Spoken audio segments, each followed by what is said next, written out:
Thank you. Thank you to Kishori Das madam for introducing. Though I am not so great, or so I am just simple person and is doing my work. All these things. Very good afternoon to one and all. In this fourth day of the international webinar on leadership for global peace and education, being organized in collaboration with RCAM, SKRIU Bikaner, World Constitutions Parliament Association, Commonwealth Council for Educational Administration and Management, then Indian chapters and Srimati K.B. Dave, College of Education, Pilwai. Professor Hemlata Talesra Madam, Director Webinar and Chairman RCEM Udaipur. Dr. P.K. Dasora Saab, former Vice Chancellor, Kota University, Kota and MPUAT Udaipur. Madam Kishori Das, retired Associate Professor, College of Teacher Education, Raurkela, and former Principal, Dr. P.M. IAAC, Sambalpur, Odisha. Dr. Sima Tyagi, Organizing Secretary, Webinar and Assistant Professor, SKRIU Bikaner. Then Harishankar Acharya, PRO, SKRIU Udaipur. At the outset, I extend my thanks to the organizers for giving me an opportunity to share my views on very important and relevant topic entitled Leadership for Environmental Sustainability. When we start thinking, we need to analyze the situation in view of our environmental concern, present state of situation, and future strategies. Friends, leadership is essential for any guidance to be followed and imbibed by the masses. So, in the absence of a vibrant leadership, good ideas often fail to be implemented.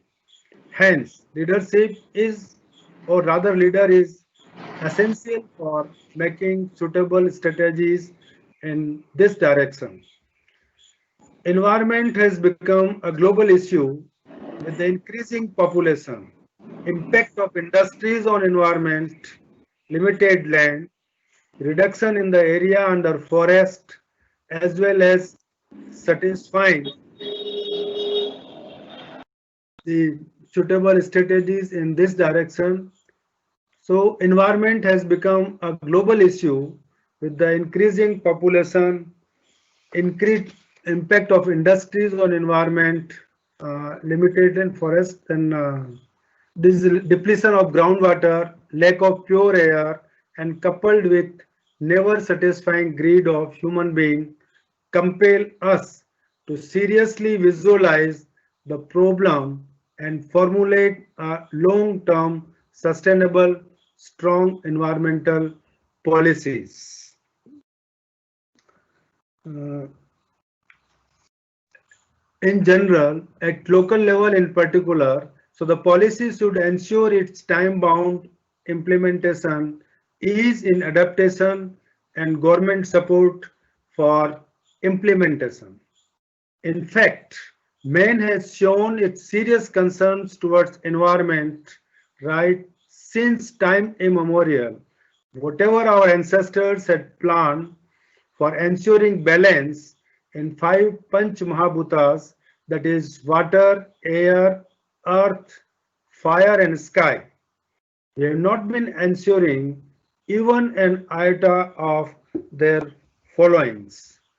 The world's oldest written documents known so far, the Veds clearly worships nature through its various suks, that is statement, one of them known as Santi Mantra, which is prayer for chant for peace, often recited before and after Hindu religious ceremonies. Om Dhyao Santi Antariksha Gom Santi Prathavi Santi Apah Santi Osadhaya Santi Vanaspataya Santi Vishwaveda Santi Brahma Santi Sarvagam Santi Santi Reva Santi Sama Santi Redhi. Om Santi Santi Santi. So it is clearly indicates that we pray to God for a blissful impact of nature on us. Presently, when we envisage the impact of environment imbalance on Earth in general and human being in particular, we may imagine a scenario where human beings becomes extinct in 22nd century, as even today we have lost a number of biospecies. A good number of biospecies are perhaps at the verge of getting extinct. So it's all due to the greed and never satisfying mentality of human being. Mahatma Gandhi rightly pointed out by saying that earth has enough to meet the needs of human being, but it cannot meet the greed. So today we are living in the atomic age, which has made the already vital subject of environments even more exciting, even more important than was the case prior to World War II. The promise and threat of human population explosion coupled with the promise and threat of atomic energy has thrust environmental problems into the forefronts of man's thinking. So in the environmental field, the need might even be said to be desperate simply because man's power and willingness to alter the environment has increased at a greater rate than man's understanding of said environments. So today, a man knows more about his bank balance than his environment.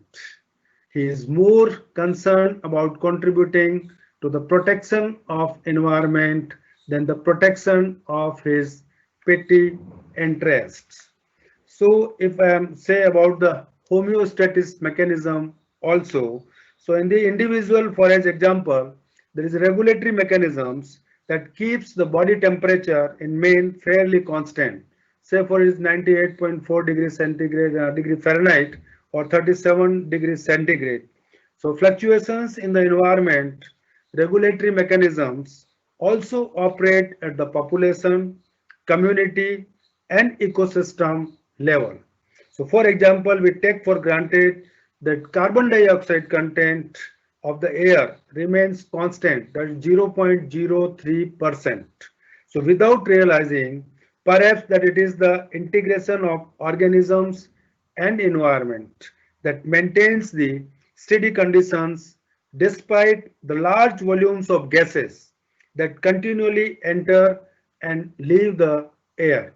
But the carbon dioxide content remains at 0.03% and the body temperature remains at only 98.4 degree Fahrenheit.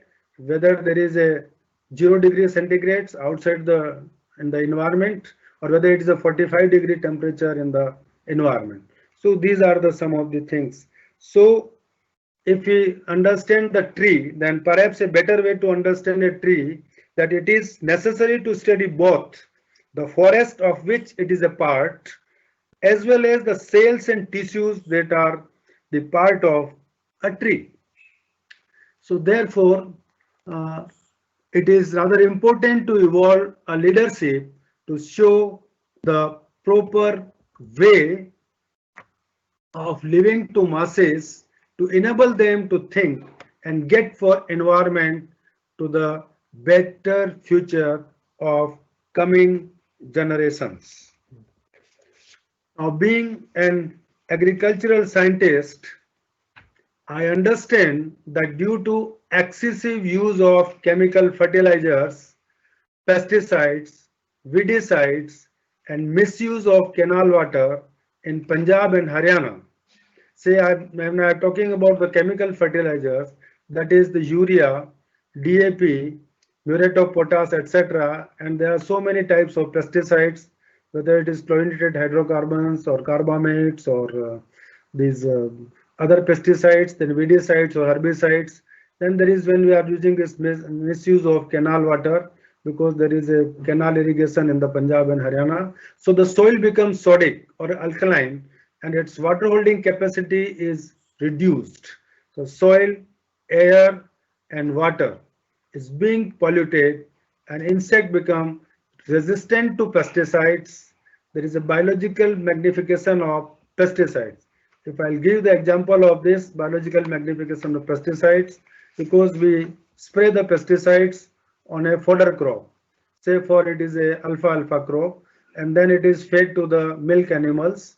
So because say for it is a DDT, then it is a fat soluble in nature, and then it reaches to the into the milk, and milk we are giving to the small childrens or old men or who is ill or admitted in the hospital. So that DDT is going to deposit in the fat tissues of the human beings. So again, the food chain is also disrupted due to untargeted mortality of predators, parasitoids, and pollinators. So predators and parasites, they are friends of farmers and they are killing the harmful insects.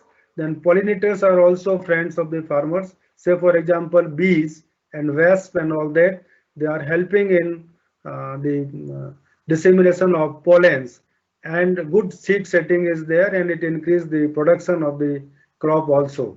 So likewise, there is a food grains, vegetables and fruits contain heavy pesticidal residue which is above permissible limits, and so the health of common people is adversely affected.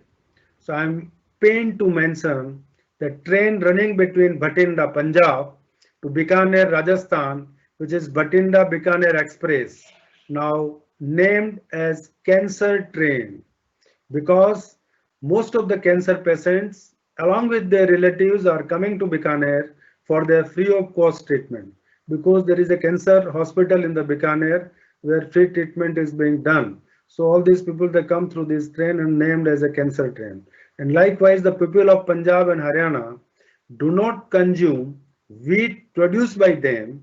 They sell their wheat for procurement to Food Corporation of India and warehouse corporations, and purchase the wheat from Sihor, Madhya Pradesh and Rajasthan for their own consumption.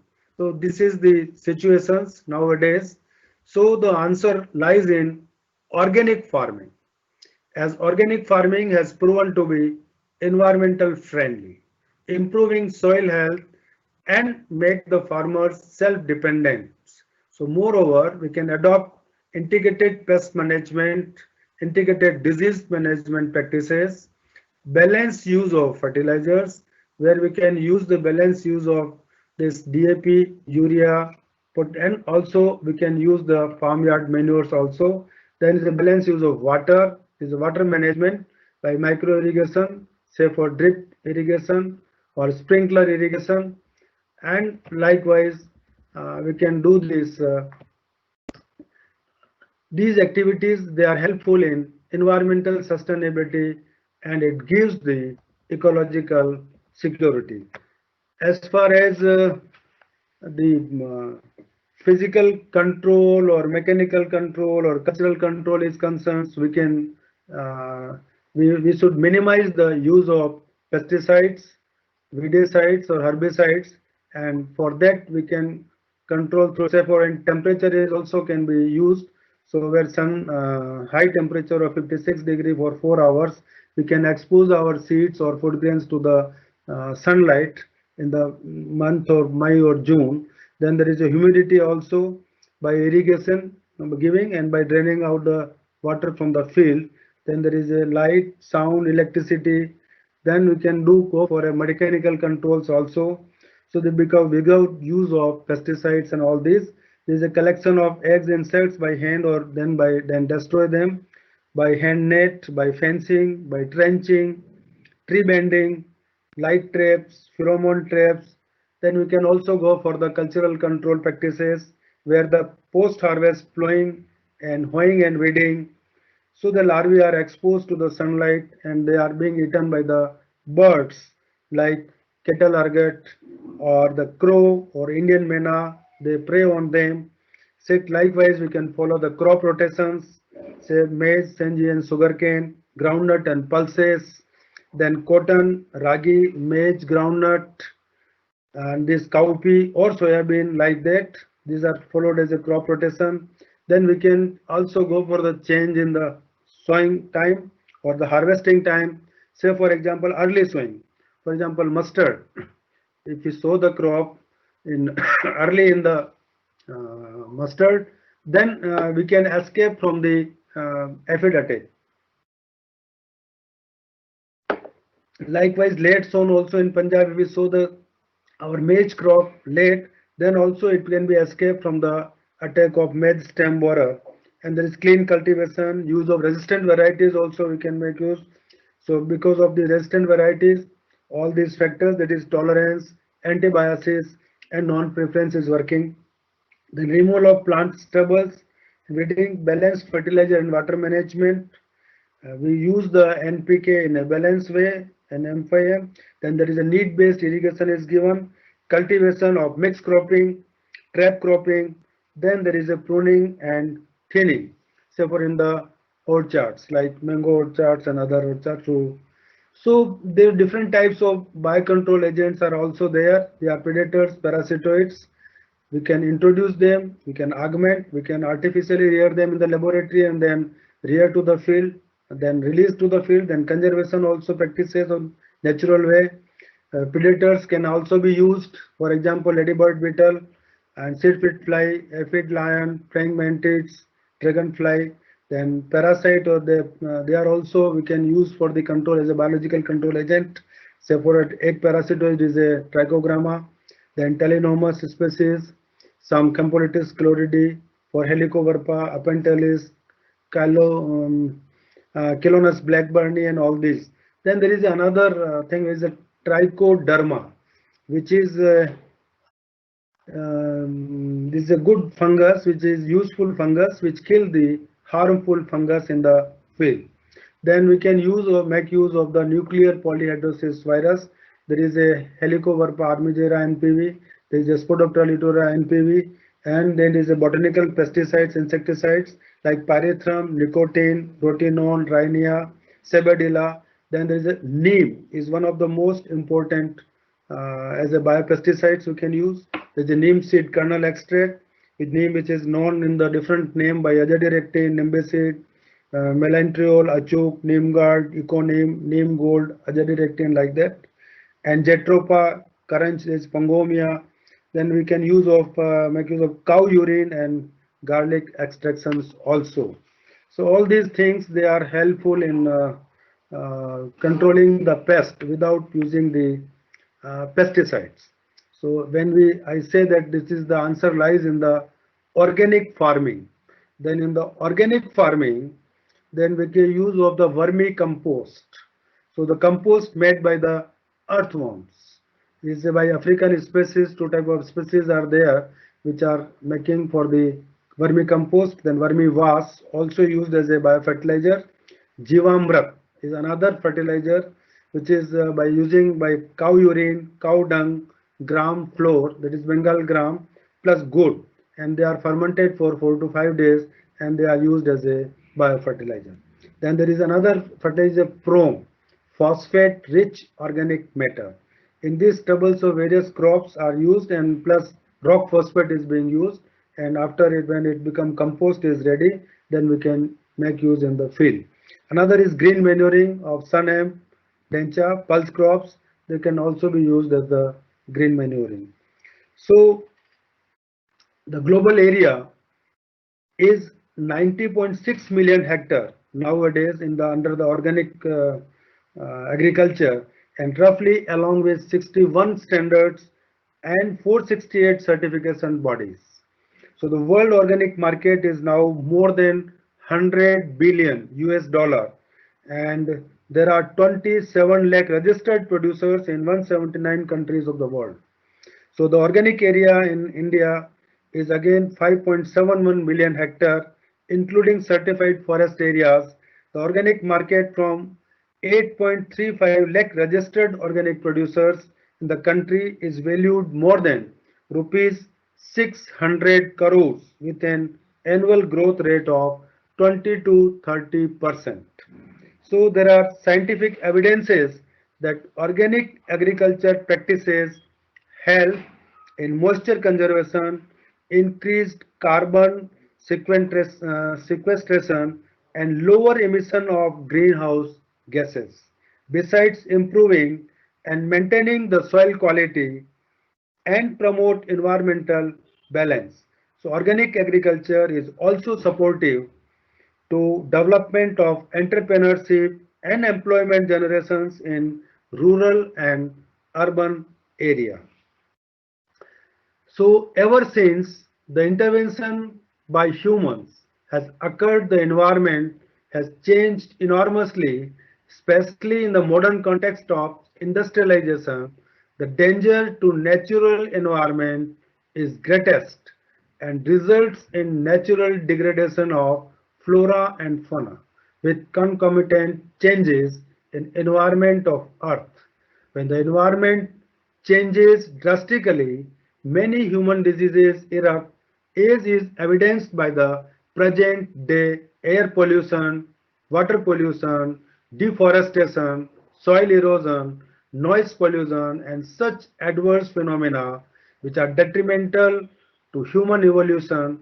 Presently, the whole world is concerning in taking steps at all levels to prevent environmental pollution.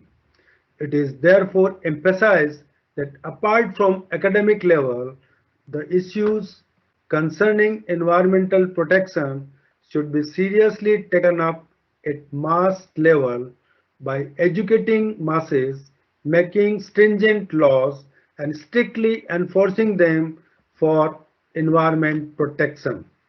Apart from government agencies, NGOs, voluntary organizations, social educators, religious leaders, and the like should be motivated their proactive role right from global level to local level. A chain of such institutes should be identified and activated at mission mode for environment protection.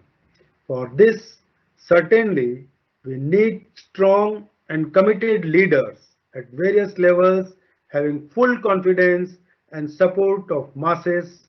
India has set such examples in the past where Amrita Devi, Sundarlal Bahuguna, and Rajendra Singh, etc. are the few names to mention.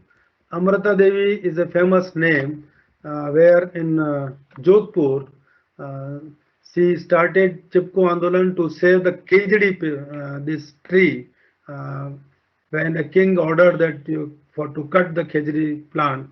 Then there are about 360 sacrifices have been done, and likewise the Chipko Andolan movement was started by the Sundarlal Bahuguna, and Rajendra Singh is known as a waterman of the Rajasthan.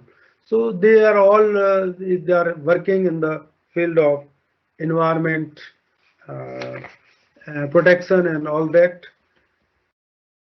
So